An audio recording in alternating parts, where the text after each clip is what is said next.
A very good morning to you and the viewers at home. The October 2022 leg of the JSC Interviews kicks off at 12 today. Today and Monday and Tuesday rather is all about the Supreme Court of Appeal. There are about 5 vacancies there and 11 candidates that are going to be interviewed shortly from 12 p.m. Now, it's not to say that these 11 candidates will fill all 5 of those vacancies. It's quite a particular process that takes place, and they'll be deliberating on Tuesday afternoon once they've conducted all those interviews. As we understand, there are 6 candidates that will be interviewed today for those 5 spots that are available in the SCA. Just to take you through a brief synopsis of those various candidates, we have Judge Khule, who will be first at 12, who's been a prosecutor and a magistrate before becoming a judge of the High Court in the Mpumalanga Division.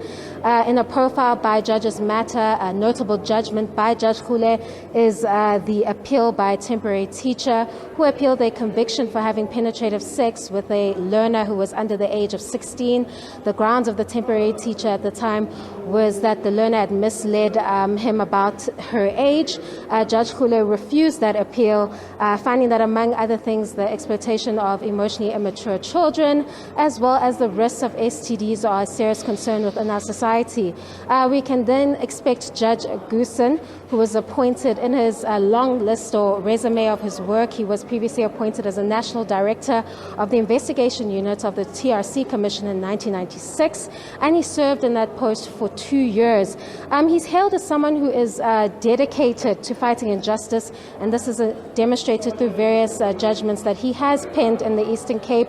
One that is always mentioned by Judges Matter is the Madzozo versus the Minister of Basic Education, rather.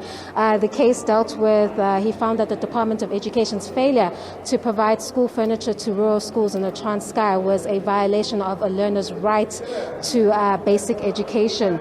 According to Judges Matter, this would be one of the first judgments to give content to the unique right to basic education as stated in Section 29, subsection 1 of the Constitution.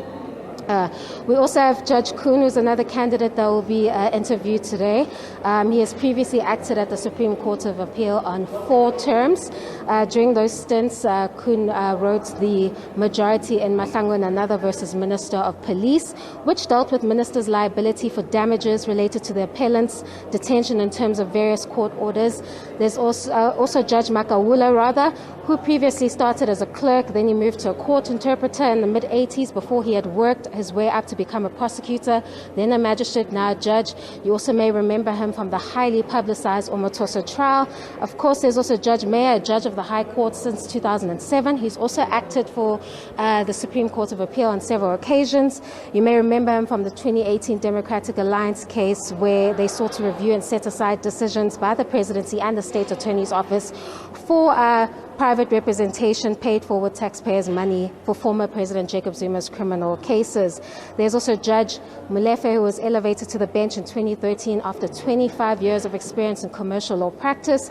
She's penned several judgments that are of public interest and public importance. Such a judgment is Sanef versus the Economic Freedom Fighters, where she had to decide if comments made by politicians from that 3rd largest political party constituted hate speech in terms of the Promotion of Equality and Prevention of Unfair Discrimination Act. So those are the 6 candidates that we can expect today. 2 will start from 12, then we'll break for lunch, then they'll continue with the remaining candidates up until the close of business. I think that will be about 5 p.m. So we will be here bringing you those various interviews and updates from those interviews here at the Marriott Hotel in Melrose Arc.